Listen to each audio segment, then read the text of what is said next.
So it was probably, we think, 3.5 years ago that Arianna and I were seated together at a dinner.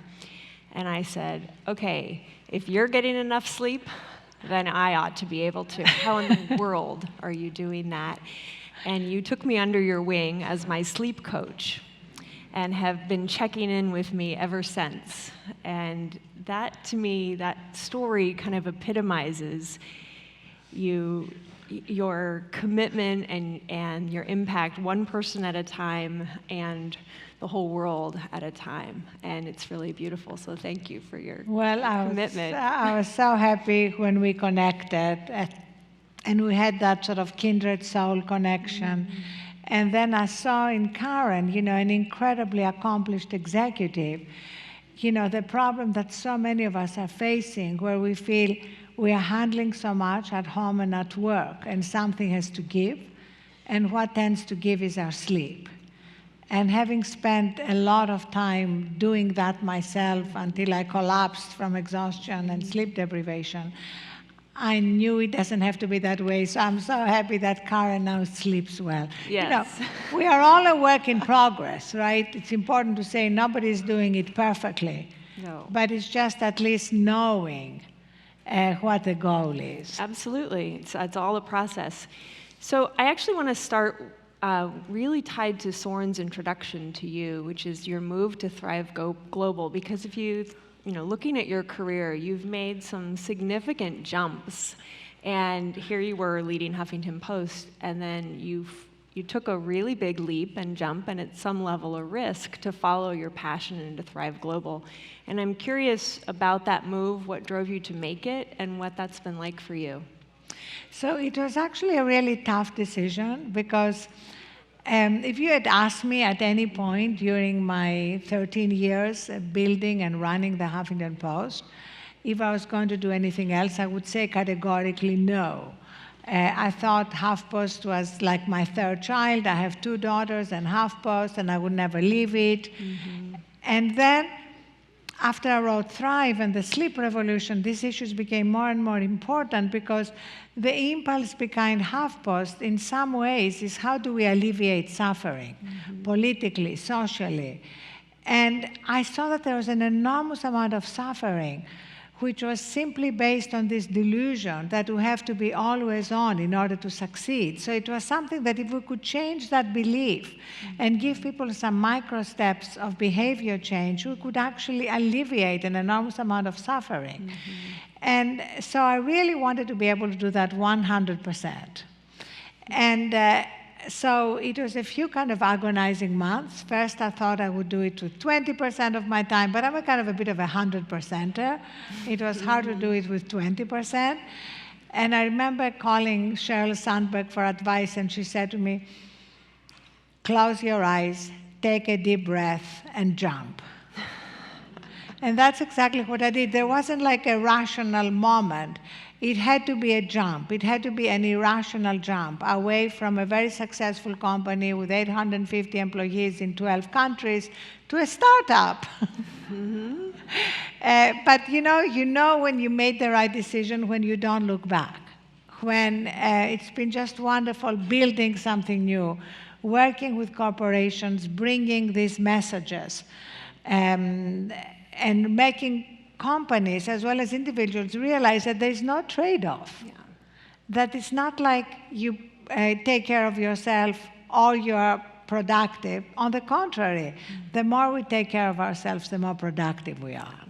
Well, and you, in your work on the third metric, you've really expanded our definition of success. So we're thinking not only of wealth and power, but we're also thinking about satisfaction and happiness and health and well-being. And that at an individual level, we're thinking about success differently. And I hear you now talking more and more about, at an organizational level, how we can define success more broadly, and the importance of culture in setting the stage for employees to be living differently, and then for cultures and organizations to be judged differently. So tell me a little bit about your thinking about culture and where that has come from for you. Well, that's of course what you are doing. And it's incredibly important, because the way we show up at work and affects also our families. And of course, what happens in our families affects us at work. That's sort of the whole human approach. And when we work with big corporations, whether it's Accenture, JP Morgan, Uber, Airbnb, we work on the individual and on the whole culture. Because when we get rid of the delusion that you have to be always on, it affects dramatically the culture. So we start with an entry interview. People do exit interviews. I think we should start with entry interviews. And the first question is, what is sacred to you? Like, what is really important to you? And if you do that at the team level, it's amazing how much it builds team solidarity and collaboration. I mean, we had a woman at an Accenture training who said, what's really sacred to me is to be able to take my daughter to school every morning at 7:30. But my manager said 7:30 a.m. conference calls, not because her manager was evil, but because her manager was not a mind reader. And women especially are so reluctant to express anything that has to do with their children because they think they're going to be categorized as being on the mommy track. And another time there was a woman who said, what's really important to me is to be able to make my physical therapy appointment every 2 weeks because I have a frozen shoulder. And I said, when was the last time you made it? She said, 3 months ago. How can that be good for the company? Let alone the individual, to have somebody working in chronic pain. So we start with these micro steps of building teams, creating what we call accountability buddies. So somebody now is making sure from her team that she makes that physical therapy appointment.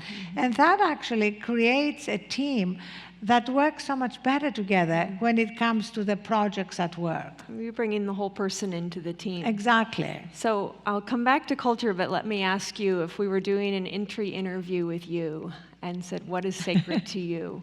What would your answer be to that question? So what is sacred to me is to get 8 hours sleep a night.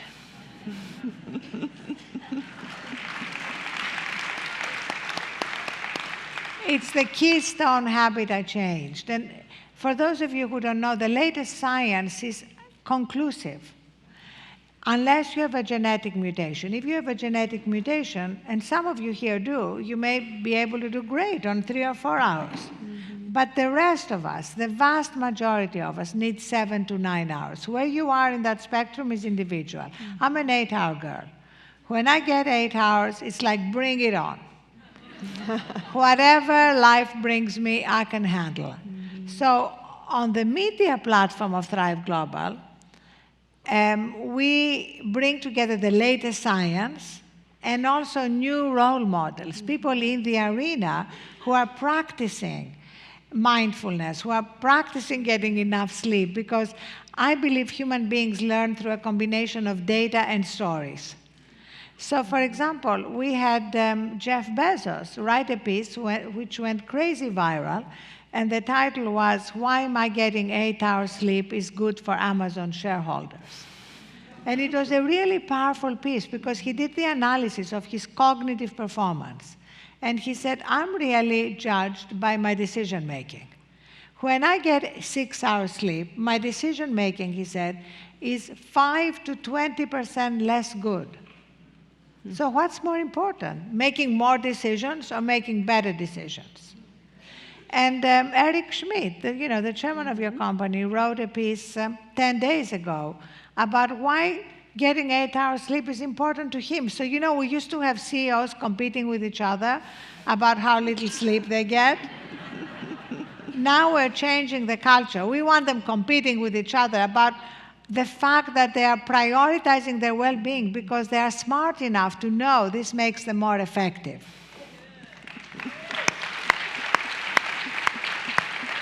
And sleep is one thing. Taking little pauses during the day to meditate, to simply breathe consciously, to take a walking meeting, help ensure that our stress, which is inevitable, is not cumulative. Absolutely. So back to culture then, you're building Thrive Global. As you said, it's a startup, so you have this opportunity to create the company, the culture, the mission from scratch, really. So what are you doing practically with your own employees to set the culture that you know will nourish them as they do the same for others?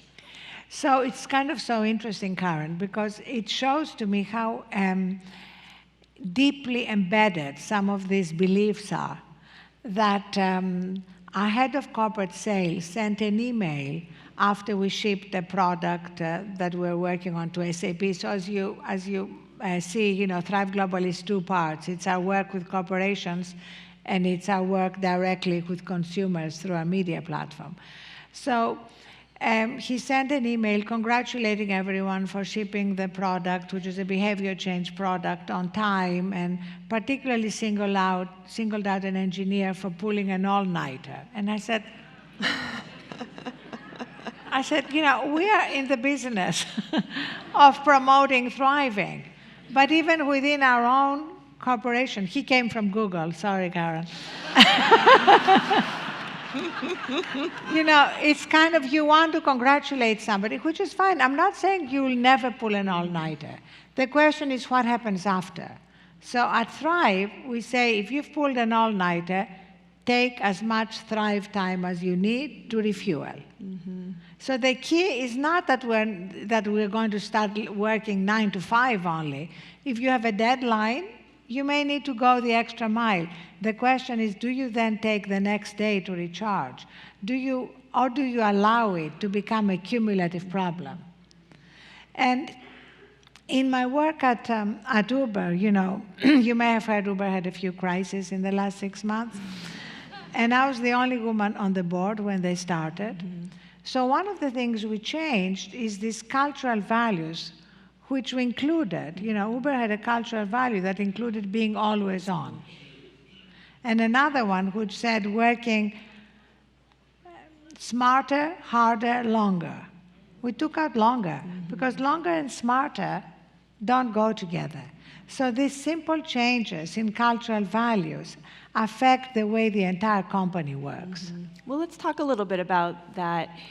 So leaders, we know, play an outsized role in setting the culture. And at Uber, obviously, you stepped in as a board member very actively during a crisis to help with culture and to help with leadership. So if you think about what you've seen there or elsewhere, what are some of the things that the most effective leaders are doing to change culture or to set culture, and how does that differentiate them from those who are less effective? So one of the things that it's important to realize, because it goes against the prevailing culture still, mm-hmm. is that if you make growth or profits or quarterly earnings the only goal of the corporation, mm-hmm. it's really going to adversely affect the culture. In two ways. First of all, then you begin to valorize burnout, mm-hmm. in the name of growth. Mm-hmm. And what I've discovered, and I've seen again and again, is that burnt out employees are going to act out. We all have a continuum of behavior. When I'm exhausted, I operate at my worst. I'm more reactive, I'm less empathetic, I'm less creative. I actually do not like myself when I'm exhausted. So one of the reasons why I prioritize my sleep is because I don't like that human being that I become. So if you are a young manager in a company and you are burnt out, you often are a lot worse than just reactive and less empathetic. You act unprofessionally. Sexist behavior tends to thrive in burnout environments because it brings out our worst. So eliminating burnout mm-hmm. as a value, mm-hmm. People still say things like, I work 24/7, or I'm always on, or I text immediately. Eliminating all these things mm-hmm. dramatically helps the culture. And also, if you have a purpose for the company beyond growth, then it's harder to have the cult of the top performer, mm-hmm. which means if you're a top performer, everything is allowed you. At Uber, From the first time I spoke to the employees at the first all hands, I said, our rule going forward is going to be no brilliant jerks allowed. Which I absolutely love. But I'm curious, yes, let's pause on that one. No brilliant jerks. So I'm curious how you operationalize that. Who gets to decide the difference between sort of loud and obnoxious versus actually being a jerk? I mean, is it in the eye of the beholder? And it's a serious question. Yes, no, I know. Actually, it's not in the eye of the beholder, because the brilliant jerks act in ways which are unprofessional and unacceptable. Mm-hmm. And they're less empathetic. They act more like bullies. Mm-hmm. And that's the kind of behavior which becomes toxic. Mm-hmm. It really affects the immune system of the company. And it's not like we're going to change human nature overnight, mm-hmm. but if we make it clear what the boundaries of acceptable behavior are, and if we don't give people a pass because they are top performers, it dramatically changes the culture. So then how do we help leaders develop the capacity to understand the impact they have on other people and to choose their behaviors rather than reacting? In addition to helping them be at their best through their sleep and well-being, how else can we help them? So I think sleep, well-being, meditation really makes a huge difference, mm-hmm. because it's what we're saying with Jewel.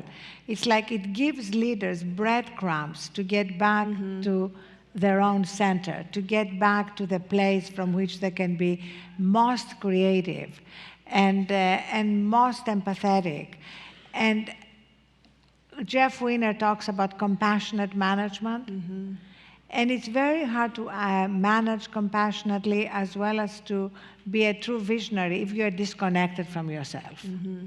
Mm-hmm. And for me, when leaders talk openly about their sleep, their meditation practices, it begins to change what others have permission to do. Mm-hmm.